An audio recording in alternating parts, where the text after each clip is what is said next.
Olá, começa agora mais uma edição do Agir Sustentável, programa sobre a nossa relação com o meio ambiente e os recursos naturais. E hoje a gente dá sequência ao debate sobre a transição energética, detalhando a alternativa dos veículos elétricos, em comparação com os movidos a gasolina e diesel, tanto no transporte individual quanto no coletivo. Tudo isso depois da vinheta.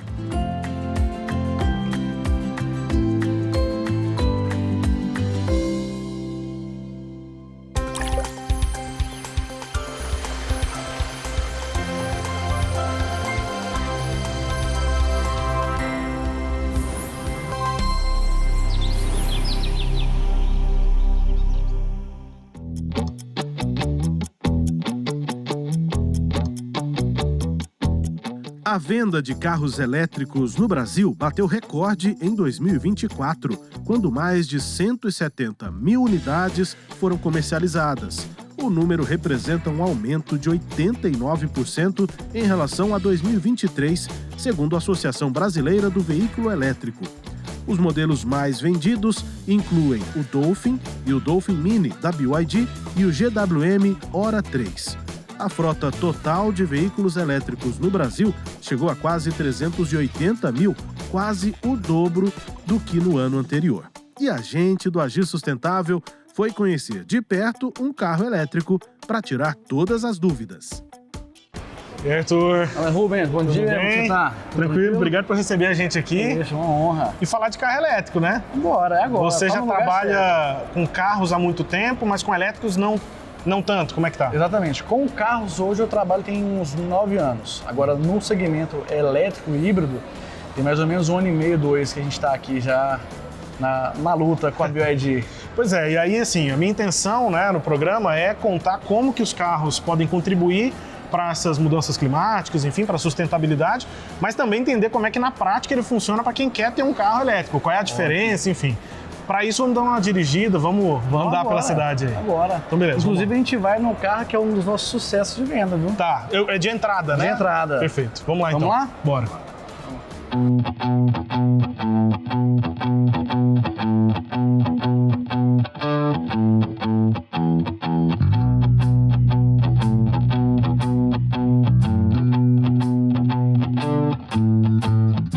Arthur, então, posicionados aqui, vou dar uma ré, balizar aqui e a gente vai andar pela cidade. Primeira pergunta, eu queria entender qual é a diferença, assim, né? Uhum. A gente está num carro completamente elétrico, é o modelo de entrada aqui da BYD. Isso. Qual é a diferença do modelo a combustão para o elétrico e para o híbrido? Quais são as diferenças desses carros? Certo. Então, Rubens, vamos lá, cara. Como eu tinha te comentado também, né? O caso da combustão, hoje eu já estou no Grupo Saga tem 9 anos. Então, conheço muito do segmento a combustão e estou aprendendo um pouco mais agora, né, com os motores híbridos e elétricos. Acho que a principal coisa que a gente vê num carro 100% elétrico é a questão de manutenções e de gastos, né? Hoje, para você ter noção, um carro 100% elétrico igual esse aqui, que tem uma bateria de 38 kW, não é tão grande, mas é um carro que tem 75 cavalos de potência, né? É um carro que hoje ele te entrega 280 km de autonomia.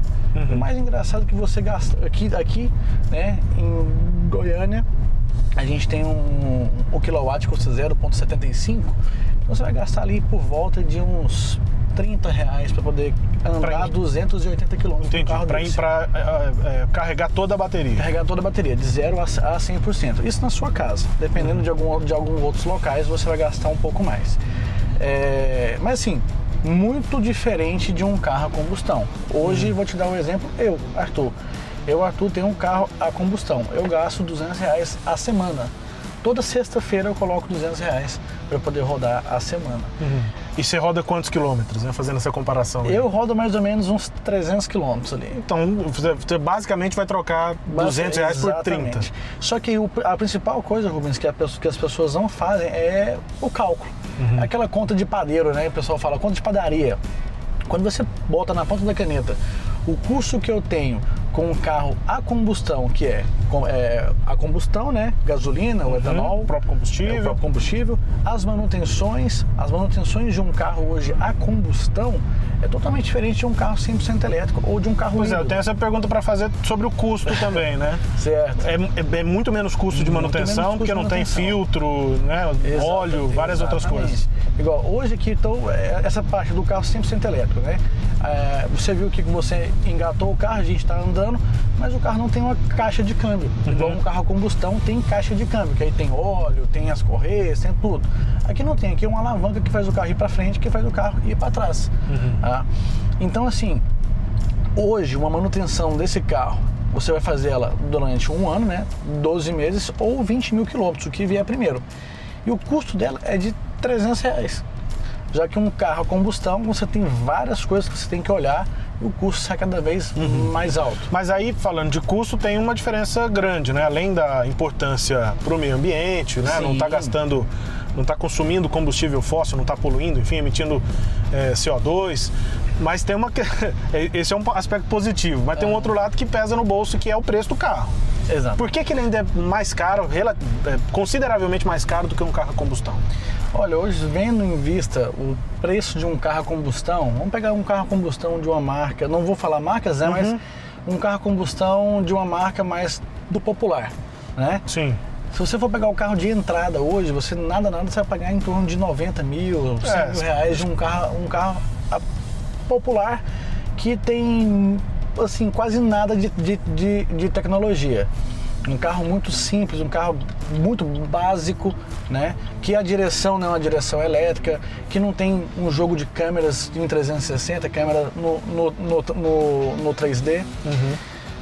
Mas quando você pega um Dolphin Mini como esse aqui, que custa hoje no valor de 120 mil, botar ali 20 mil reais a mais do que você estava planejando, você tem a tecnologia de segurança de freio a disco, um carro com 86% de aço reforçado, então é muito difícil você... E internamente ele também é normalmente mais confortável do que um carro de entrada a combustão, um carro que é de mais entrada simples, que né? tem carregador por indução, que o multimídia gira, que tem uma câmera 360, que tem câmera no 3D, né, que tem um ar-condicionado que realmente a gente já está aqui, já está bem gelado já. Mas essa diferença do preço é porque a construção do carro é mais cara, porque a bateria é mais cara. A bateria é mais cara. Nessa comparação com a combustão. Isso, só que o que acontece? Hoje, se você for botar a questão na ponta da caneta, o custo que você vai ter com um carro do básico, no popular, quando você vai ter um carro como esse aqui, a diferença é mínima. Só que acaba que aqui é mais caro, mas de todo o segmento ele é o mais em conta hoje pra gente. E a montadora, cada mês tem as cartas comerciais, então todo mês a gente vai ter campanhas incentivando a gente a fazer troca. Ô Arthur, tem uma outra coisa que pega, acho que para quem pensa em fazer a troca, mudar da combustão pro elétrico ou pro híbrido, que é a questão da viagem, né? Sim. No Brasil a gente tem muita gente que gosta de viajar de carro, e muitas vezes longas distâncias. O elétrico ainda falta essa infraestrutura para que uma viagem seja longa, seja possível, seja viável? Olha, então, uma coisa que eu já vi muito, recentemente eu fiz uma viagem, eu viajei o estado de Goiás inteiro. Foram mais de 5 mil quilômetros, foram 6 dias de viagens. Eu não carreguei o carro nenhum dia, lógico, eu fui num carro híbrido, né? Mas um carro 100% elétrico, eu conseguiria fazer a mesma viagem se eu tivesse uma estrutura bem melhor. No Brasil ainda, acho que as coisas estão virando, acredito que daqui uns 4 anos, 4, 5 anos, mais ou menos uns 80% dos carros vão ser híbridos, então você vai ver mais carregadores. Hoje a gente já encontra... Vai ter uma demanda maior para os carregadores. Acho que hoje a gente já encontra em shoppings, em alguns locais de abastecimento mesmo, né? Em supermercados e tudo mais. Só que o que acontece? Hoje o carro elétrico, eu vou te dar um exemplo aqui, mostrando aqui, ó. Eu tenho um GPS nativo do carro, né? Muita gente, inclusive esse carro que a gente está aqui, que é o Dolphin Mini, tem muita gente que faz viagens para fora do Brasil com esse carro. Como que eles fazem isso? Vamos pegar aqui, ó. Não precisei conectar nada do meu celular, nada, isso é tudo sistema do próprio carro. Ó, eu apertei um botão aqui, a gente está com 53% de bateria no carro, tá? Aqui é um raio até onde eu consigo chegar. Ó, então aqui eu consigo chegar, aqui, ó, eu não chego em Brasília, mas eu chego quase lá em Brasília, certo? Então aqui eu tenho esse raio. Quando eu estou com um carro 100% do carregado, aí eu consigo chegar onde... Fica maior. Exatamente. E o que é o mais vantajoso? Esse aqui é um GPS, igual eu falei, é um GPS que é do carro já. Então aqui, ó, eu tenho vários pontos de recarga, ele me dá os pontos de recarga. Para você chegar até lá. Para poder chegar até lá. E um outro exemplo que é melhor ainda, quando eu coloco um destino, um exemplo, eu vou colocar daqui de Goiânia a São Paulo. Ele vai me dar a rota, ele vai traçar a rota passando pelos carregadores e tipo assim, já me mostrando aonde eu tenho que parar para eu poder carregar mais um pouco, para mim poder seguir viagem. Então assim, lógico, para você carregar um carro desse aqui de 0 a 100% em um carregador convencional, que é o que você ganha quando você compra o carro, você vai gastar ali por volta de 6 horas, vamos colocar assim, né? Só que se você for um carregador super rápido, igual a gente tem lá na loja, você vai carregar um carro desse aqui em 30 minutos. Mas o super rápido, ele não está pouco disponível ainda. Está pouco disponível ainda. Tem alguns pontos, alguns pontos de redes que são muito grandes, acaba que as pessoas acabam comprando esse carregador porque é uma vantagem. Sim, né? Você faz tem ali... E você atrai um público para aquele lugar. Exatamente. Agora, Arthur, você citou um ponto importante, muita gente tem essa dúvida. Eu compro um carro elétrico, eu vou ganhar um carregador, vem junto, né, claro, um carregador que eu vou ter que instalar na minha casa. Exatamente. Eu não ligo esse carro na tomada, 220 como é aqui em Goiânia, ou 110 em outros lugares do Brasil. Como é que funciona isso? Olha, na compra do carro 100% elétrico, a BYD ela disponibiliza o carregador Wallbox. O Wallbox é o carregador que a gente coloca na parede, né? Que a gente fala que é o carregador de parede. Isso necessita de um eletricista para ir na sua casa, fazer toda a fiação, porque é um fio diferenciado, são disjuntores, são sistemas diferenciados que você tem que colocar na sua casa, tá? Para não correr nenhum risco. Tá? Já um carro híbrido, igual esse que está na nossa frente aqui, ó, a gente está com um King na nossa frente aqui, ó, que é da BYD. O carro híbrido, você ganha um carregador de tomada, que seria o quê? Um carregador menor, que eu posso levar para onde eu for ali para me botar para carregar. O carregador de tomada, ele tem que ser aterrado e de 20 amperes. Se não for aterrado, não carrega, ele não vai carregar. Alguns carregadores não carregam, tem outros carregadores do mercado que acabam que carrega e tudo mais. Só que é bom você ter, né, já um carregador de 20 amperes, né, uma tomada de 20 amperes e um aterramento para não correr nenhum risco, né? Essas coisas que eu acho que muita gente tem muito medo. Questão de colocar um carregador de vai pegar fogo, pode pegar fogo. Cara, isso aí só acontece quando você não instala adequadamente. Tá? Arthur, tem um sistema de regeneração, todos os carros elétricos têm um sistema de regeneração, ou seja, ele minimamente ele carrega enquanto está gastando? Justamente, todos os carros elétricos e os carros híbridos, tá? Eles têm essa intensidade de regeneração. O que é o interessante? Aqui eu tenho várias formas, o carro híbrido e o carro elétrico, tá? De regenerar. A gente está aqui, você está percebendo que aqui no nosso painel de instrumentos está marcando 0. Ele não está gastando nada, o ar está ligado, a gente está aqui, né? Não tá muito quente, o ar está ligado, o carro está funcionando e não está gastando nada. Entendi. Quando a gente começa a andar, ele começa a gastar. Então, aqui eu tenho um medidor, tá vendo aqui, ó? O modo de carregamento, o modo econômico e o modo que vai gastar mais. Então, quando eu começar a andar, ele já vai me dar o medidor se eu estou dirigindo adequadamente, gastando muito ou pouco. Gastando muito ou pouco. Quando ele vai mexendo ali, você vai gastando, ele vai, tá vendo? 4, 5. Então, quando eu estou acelerando, eu estou gastando mais energia. Quando eu tiro o pé do acelerador, viu que ele ficou negativo? Tiro o pé do acelerador. Viu que ele ficou negativo? Menos 7, menos 6. Ele já está se auto-regenerando. Essa é a regeneração. Exatamente. E quando freia também? Quando freia, aumenta essa intensidade de regeneração. A questão de todo mundo ter um receio de comprar um carro elétrico, de comprar um carro híbrido, vai acabar. Quando vê essas tecnologias que estão chegando, e querendo ou não, a gente tem que ir acompanhando, né? Não tem jeito, não tem jeito. Inclusive, pro aspecto da sustentabilidade, é um dos caminhos. Arthur, muito obrigado por ter caminhado aqui com a gente, né? E nos explicado tanta coisa. Obrigado, eu fico à disposição aí. Espero que possamos fazer isso novamente. Perfeito, obrigadão. Valeu.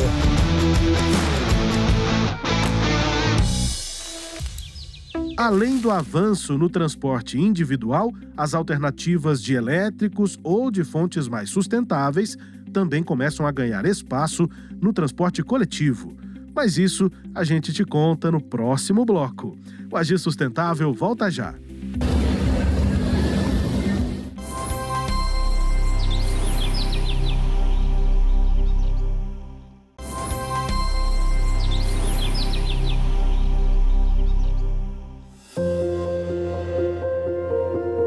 Os veículos elétricos também são uma alternativa para a descarbonização dos sistemas de transporte coletivo. A China é uma referência no assunto, com 63% dos veículos elétricos. Na União Europeia, 43% dos ônibus são elétricos ou movidos a hidrogênio verde. E Paris, por exemplo, tem a meta de chegar a 90% da frota eletrificada até o ano de 2030. No Brasil, a realidade ainda é bem diferente. Por aqui, pouco mais de 1% da frota é composta por veículos elétricos, mas existem projetos de expansão. Em Goiânia, a transição tem processo avançado, com o entendimento de que a meta, por enquanto, é de complementar o sistema movido a combustíveis fósseis. Quem nos explica é o subsecretário de Cidade e Transporte do governo de Goiás, Miguel Priscinotti.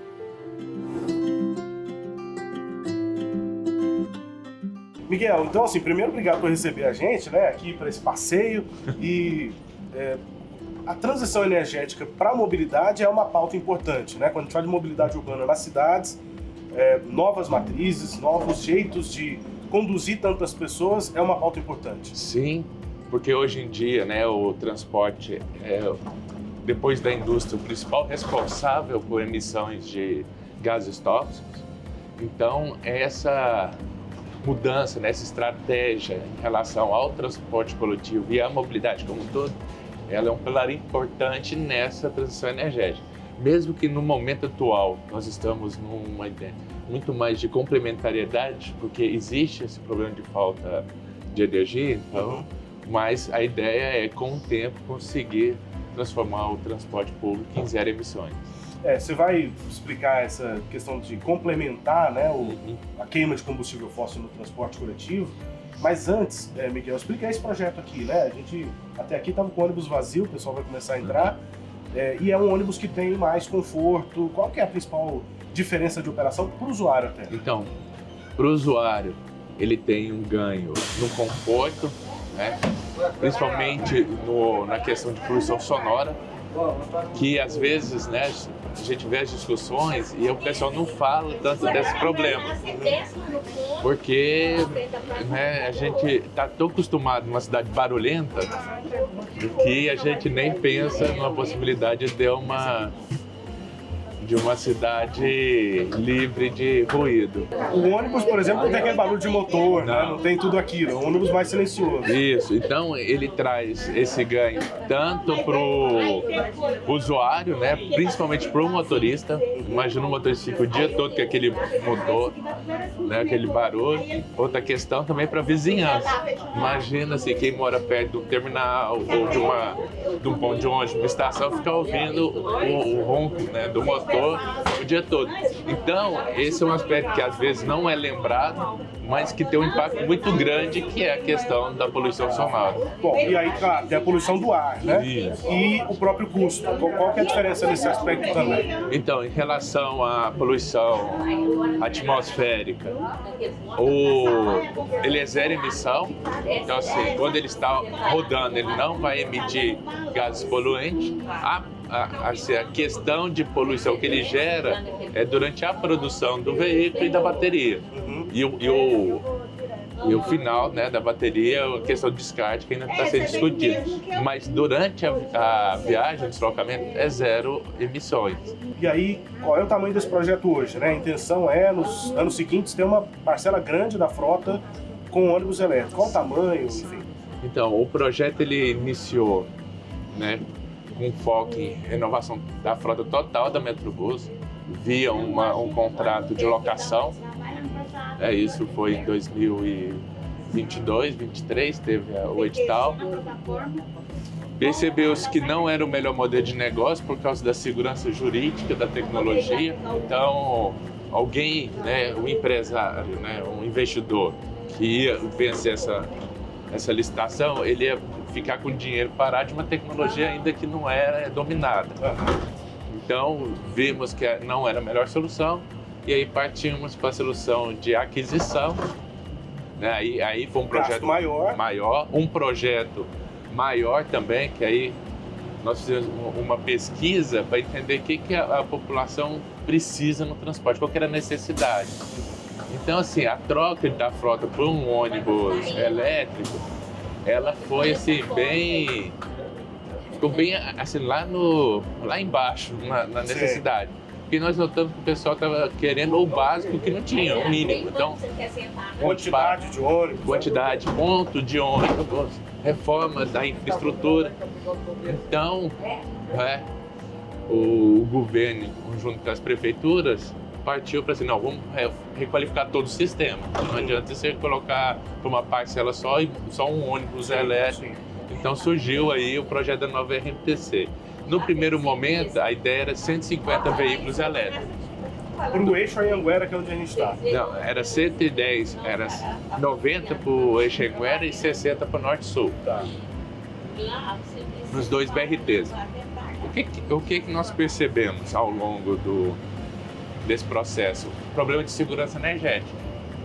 Que assim, não tem energia elétrica disponível para esse volume tão grande de veículos e também o investimento em infraestrutura nas garagens para fazer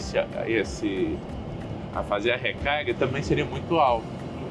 Então ficamos estudando soluções que também fossem para descarbonizar e aí encontramos a solução do biometano, que aí ele não zera, né? Ele tem 20% ainda de emissão. De CO2, né? Isso. Só que ele, no ciclo, ele até apresenta um balanço energético, que o pessoal fala, melhor do que o elétrico. Porque o biometano vem de resíduo. Sim. Então eu estou tratando o resíduo. Normalmente biomassa, aterros sanitários podem produzir. Isso. Né?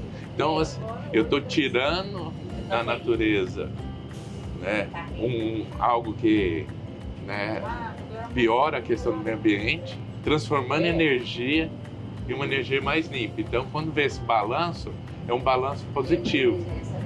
E a diferença de valores, enquanto um ônibus elétrico custa 3 vezes mais um ônibus a diesel, sim, principalmente por causa das baterias. A gente já viu isso nesse episódio aqui do programa, também para o carro. Não é 3 vezes mais ainda, mas o carro popular, enfim, o carro para transporte individual ainda é bem mais caro do que o elétrico, ainda é bem mais caro que a combustão. E o carro o metano, ele chega a ser 20-25% mais caro. Sim. Então, assim, nessa comparação, ele também gera uma melhor competitividade. Em relação ao custo, nem tanto, porque aí o veículo elétrico ele é de 70% a 80%, ele gasta menos do que um a diesel, por causa ele não tem motor, né? Pois combustão. Grande parte da manutenção também já é eliminada. O Miguel, e aí tem o que você está falando, né? A gente está aqui no ônibus elétrico, hoje são 2, né? Desse, de 130 da frota desse eixo Anhanguera, é um eixo leste-oeste aqui em Goiânia. São 2 de 130 elétricos, tem um projeto para aumentar isso. Mas também tem o projeto que você falou de ônibus movidos a biometano. Dá para entender então que é o processo de transição energética, e aí a gente explica o que você falou lá no começo, que é uma complementação, né? A combustão ainda não é possível simplesmente terminar, não dá para parar de usar ela. Isso, porque nós não temos tanto questões logísticas, né, de distribuição de energia limpa, seja elétrica, seja biometano, para uma substituição, né, nossa frota ela vai chegar a 1.500 ônibus, para substituir ela todas com carbono zero ou próximo, que é a questão do biometano. Então, como que qual que é o projeto vigente agora? Nós vamos, os 150 veículos elétricos foram reduzidos para 60, porque é o que cabe hoje na nossa infraestrutura da cidade. E o biometano, a ideia é chegar até 500. Sim. Só que ele vai andando de uma velocidade conforme a produção do biometano for aumentando, no estado, a frota a biometano vai. Então a ideia é que a gente tenha um número até o final desse ano, né? Vou pôr um pouquinho, um projeto até o final do ano, mas depois, até o primeiro trimestre do ano que vem, está com 60 veículos rodando elétricos. Hoje tem 2 aqui no Eixo Anhanguera e 10 no Norte-Sul e 2 rodando nas linhas, então tem 14 veículos. Nas linhas alimentadoras. Isso, então nós já temos 14 elétricos e aí vamos chegar o restante de elétricos para o Eixo Anhanguera. Está chegando aí nesse mês de maio, junho, mais 4 veículos elétricos para o Eixo Anhanguera e o restante deve chegar até o final do ano, até o primeiro trimestre. E de biometano, até o primeiro trimestre do ano que vem, nós já vamos ter 32. Porque é o que a produção hoje de biometano permite. E a ideia é escalonando até. E uma outra questão interessante do biometano é que, além da questão ecológica, ambiental, ela tem uma questão também de economia mercado.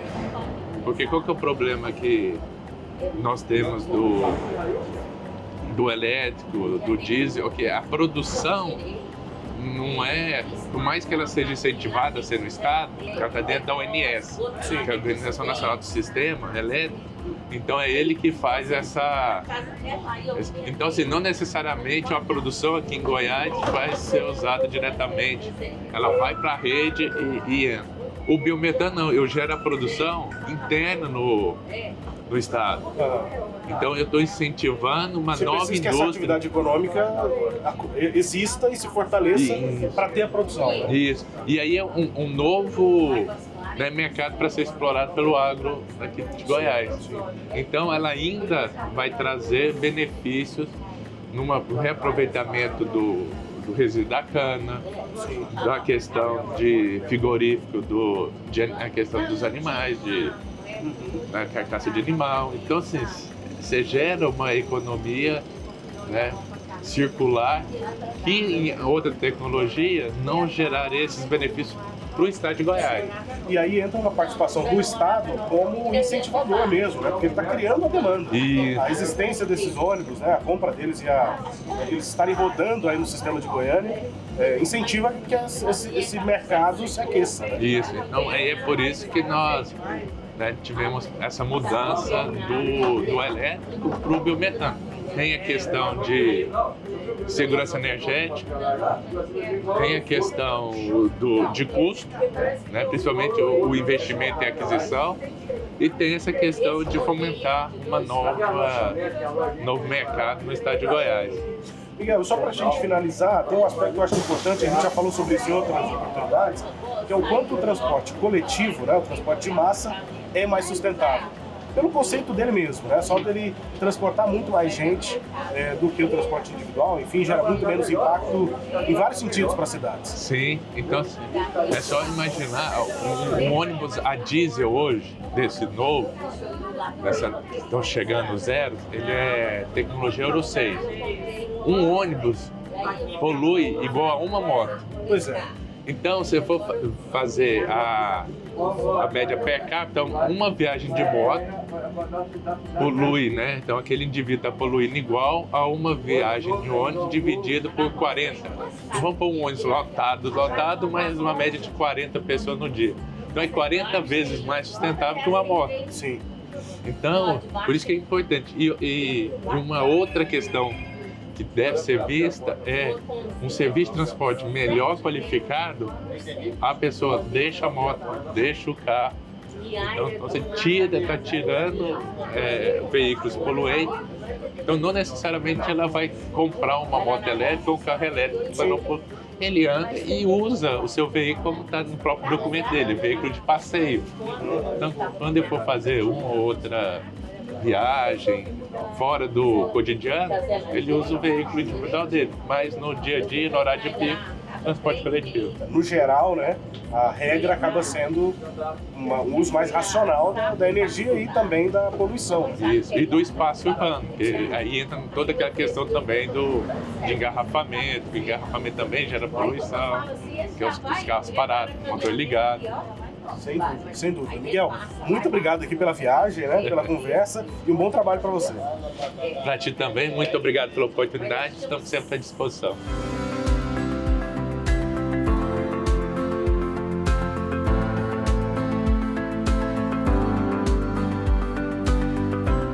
Ainda no caminho de reduzir as emissões de gases de efeito estufa no transporte coletivo, o governo federal lançou, em 2024, um programa para investir mais de 10 bilhões de reais na troca da frota de 98 municípios. A meta é substituir 5.000 ônibus antigos por novos elétricos ou então do tipo Euro 6, movido a diesel, mas que é menos poluente e mais eficiente.